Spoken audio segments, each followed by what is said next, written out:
બજરંગદાસ બાપાની જય, પરબના પીરની જય, બોલો આપા ગીગાની જય।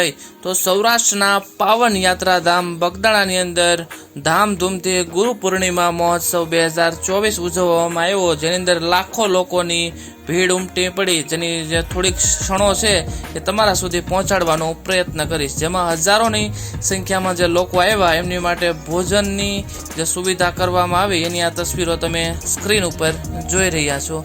જેમાં શાકભાજી હજારો કિલોની સંખ્યામાં અને હજારો સ્વયંસેવકો દ્વારા આ રસોઈ બનાવવામાં આવી છે। લાખો લોકો જ્યારે આવ્યા બગદાણા અંદર તો તેમની માટે પ્રસાદની પણ ખૂબ જ સારી એવી વ્યવસ્થા હતી અને હજારોની સંખ્યામાં લોકોએ પંગતમાં બેસી અને પ્રસાદનો લાભ લીધો। બગદાણાની આ તસવીરો છે બપોરના સમયની, જ્યારે મંદિરોની આ તસવીર છે, જ્યારે બગડેશ્વર મહાદેવની જઈએ છીએ ત્યાં એની સામે કાળભૈરવ મંદિર, રાત્રિના સમયે બગદાણાનું મંદિરના નયનરમ્ય દ્રશ્યો, આરતીમાં બેઠેલા હજારો ભક્તોની અમુક તસવીરો તમારા સુધી પહોંચાડવાનો આપણે પ્રયત્ન કર્યો છે।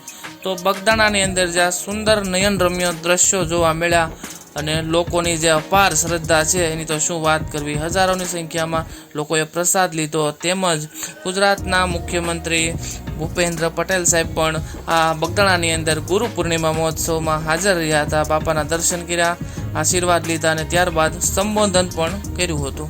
તો બગદાણાની અંદર જે લાખોની સંખ્યામાં લોકો એમ કહેવાય કે ગુરુ પૂર્ણિમાની અંદર ઉમટી પડ્યા હતા, જે તમે નિહાળી શકો છો કે ભક્તોની ભીડ ખૂબ જ મોટા પ્રમાણમાં અહીં ઉમટી પડી હતી। બગદાણા ધામમાં આ રીતે મંડપ નાખી દેવામાં આવ્યો હતો, જેથી કરીને યાત્રિકોને કોઈ પણ જાતની સગવડ માટે કાંઈ દોડવું ના પડે।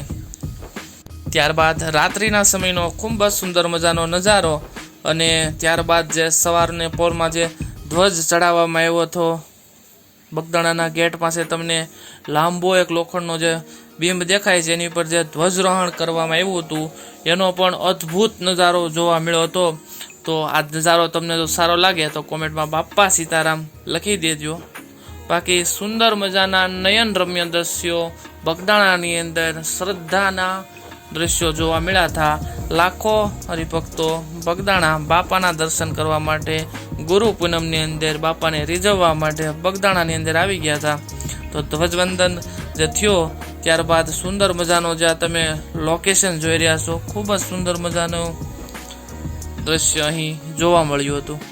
બાપાની મઢીમાં પણ ધ્યાન મંદિર, સમાધિ મંદિર તેમજ મુખ્ય મંદિરની અંદર જે શણગાર છે એ શણગાર અહીં તે ગુરુ પૂર્ણિમાના દિવસે એક અલગ હસ્તે મનમોહક તરીકે સજાવવામાં આવ્યા હતા। ધ્યાન મંદિર, સમાધિ મંદિરમાં ફૂલોની સજાવટ તેમજ મુખ્ય મંદિરની અંદર જે રાત્રિના સમયે જે લાઇટિંગનો નજારો હતો એ લોકોને એકદમ મંત્રમુગ્ધ કરી દે એવો હતો। સવારના પોરથી તે હજારોની સંખ્યામાં લોકોની ભીડ મંદિરની અંદર આવવાની શરૂ થઈ ગઈ હતી। લોકોએ ધામધૂમથી બગદાણાની અંદર ગુરુ પૂનમ ઉજવી। તમને ગુરુ પૂનમ બગદાણાના વિડીયો વિશે કેવો લાગ્યો જરૂરથી કોમેન્ટમાં જણાવજો। બાપાના દર્શન ઘર બેઠા કરાવવા માટે તમે આપણી ચેનલને સબસ્ક્રાઈબ કરી શકો છો, વિડીયોને વધુ લોકો સુધી પહોંચાડી તેમને પણ આ દર્શનનો લાભ અપાવી શકો છો। બાપા સીતારામ। તો ચાલો માણો બગદાણાની ગુરુ પૂનમ 2024।